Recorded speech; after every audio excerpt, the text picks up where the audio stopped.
আসসালামু আলাইকুম। আজ আপনাদের জন্য খুবই সিম্পল একটি রেসিপি নিয়ে এসেছি, আর তা হচ্ছে চাল ভাজা রেসিপি। আর এই চাল ভাজার স্বাদটাকে কিভাবে আরও বহুগুণ বাড়িয়ে মেখে খাওয়া যায় সে রেসিপিটাও থাকছে আজকের ভিডিওতে। আশা করছি আপনাদের কিছুটা হলেও ভালো লাগবে। তো শুরু করছি আজকের এই মজাদার চাল ভাজার রেসিপি। আমি এখানে রেগুলার যে চালটা দিয়ে ভাত রান্না করে থাকি সেই চালের হাফ কাপ নিয়েছি। আর এই চাল ভাজার জন্য মোটা চাল হলে ভালো হয়, তবে আমি এখানে চিকন চালটাই নিয়েছি।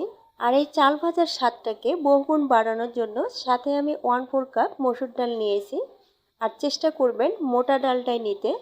এখন এই চালটাকে আমি বাটিতে ঢেলে নিচ্ছি।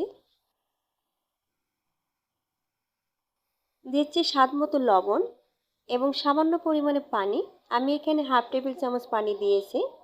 এখন চালটাকে ভালো করে মিশিয়ে নেব।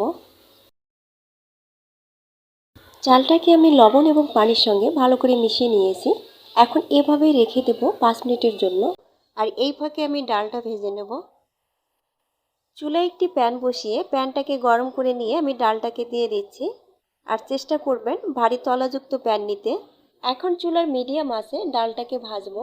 আর ডাল ভাজার জন্য খুব বেশি সময়ের প্রয়োজন হয় না।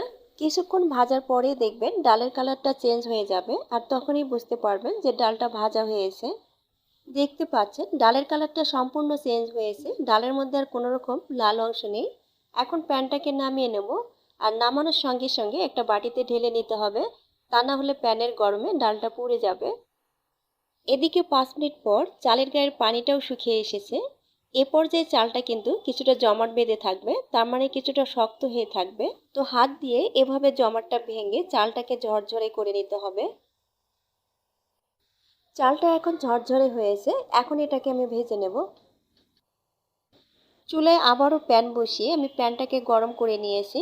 আর খেয়াল রাখবেন চাল ভাজার জন্য কখনোই প্যানটাকে অতিরিক্ত গরম করবেন না। এতে করে চালটা দেওয়ার সঙ্গে সঙ্গে চালটা প্যানে লেগে যায় এবং চালে একটা দাগ পড়ে যায়। তাই প্যানটাকে ভালোভাবে গরম করে নিতে হবে, কিন্তু অতিরিক্ত গরম করা যাবে না।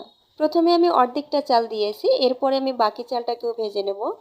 এখন চুলার আঁচ মিডিয়াম হাইতে রেখে চালটাকে ভাজতে হবে।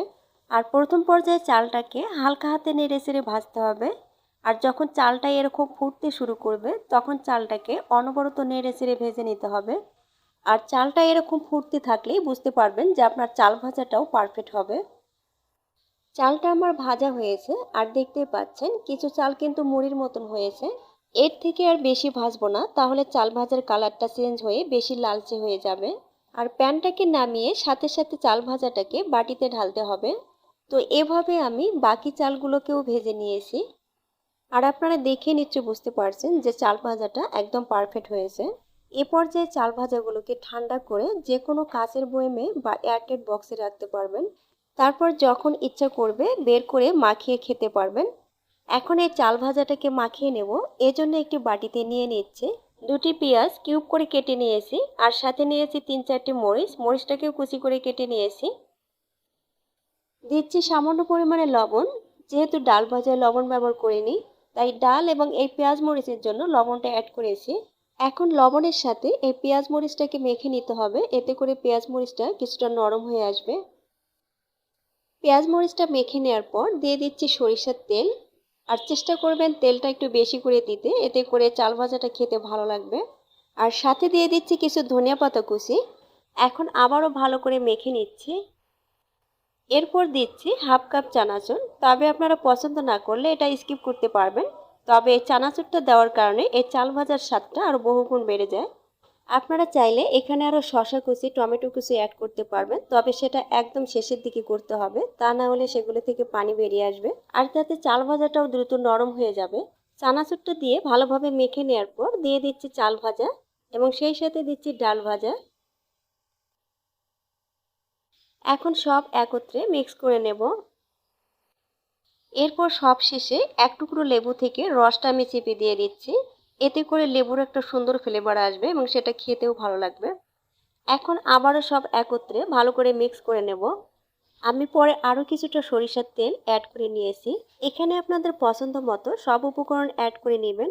তবে এই চাল ভাজায় ঝাল এবং তেলের পরিমাণটা বেশি হলে সেটা খেতে ভালো লাগে। তৈরি হয়ে গেল খুবই মজাদার এই চাল ভাজার রেসিপি। আশা করছি রেসিপিটা আপনাদের কিছুটা হলেও ভালো লেগেছে। আর ভালো লেগে থাকলে প্লিজ ভিডিওটিতে একটি লাইক দিবেন এবং চ্যানেলটিকে সাবস্ক্রাইব করে পাশেই থাকবেন। সবাই ভালো থাকবেন। আল্লাহ হাফেজ।